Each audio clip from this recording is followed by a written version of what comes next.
இந்த வாட்டி தமிழ் மொழிக்கு சின்ன சின்ன எல்லாம் கேள்விப்பட்டிருப்பீங்க. நான் சொல்றேன், காக்கா காக்கா மாதிரி தான் கத்துது.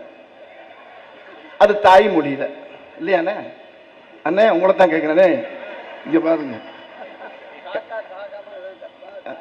காக்கா காக்கா மாதிரி தான் கத்துது, அதோடைய தாய்மொழி. கிளி கீ கீ கீன்னு அது தாய்மொழியில் அது கத்துது. மாடு பசு மாடு அம்மா அப்படின்னு அது தாய்மொழியில் கத்துது.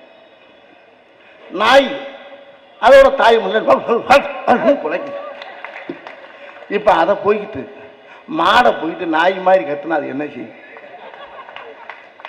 கிளியை போயிட்டு காக்கா மாதிரி கத்துனா அது என்ன செய்யும்? பூனை மியான்னு கத்துது. அதை போய்கிட்டு குயில் மாதிரி கத்துனா என்ன செய்யும்? வேண்டாம்.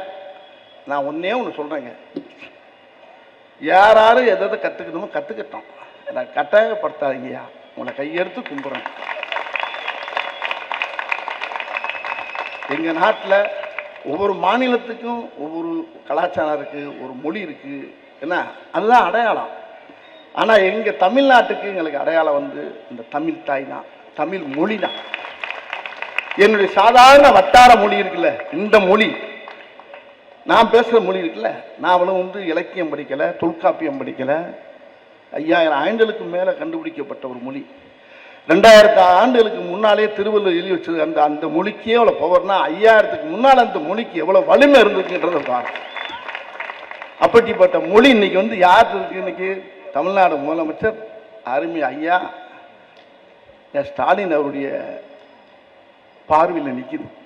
அவர் சொன்னார் பாருங்க, என்ன நடந்தாலும் சரி இந்த மொழிக்காக என் உயிரே கொடுப்பேன்னு பாருங்க. அந்த ஒரு வார்த்தை தமிழ்நாட்டு மக்களை பூரா அவ்வளவு வரையும் மனசை ரொம்ப நெகிழ வச்சிருச்சு.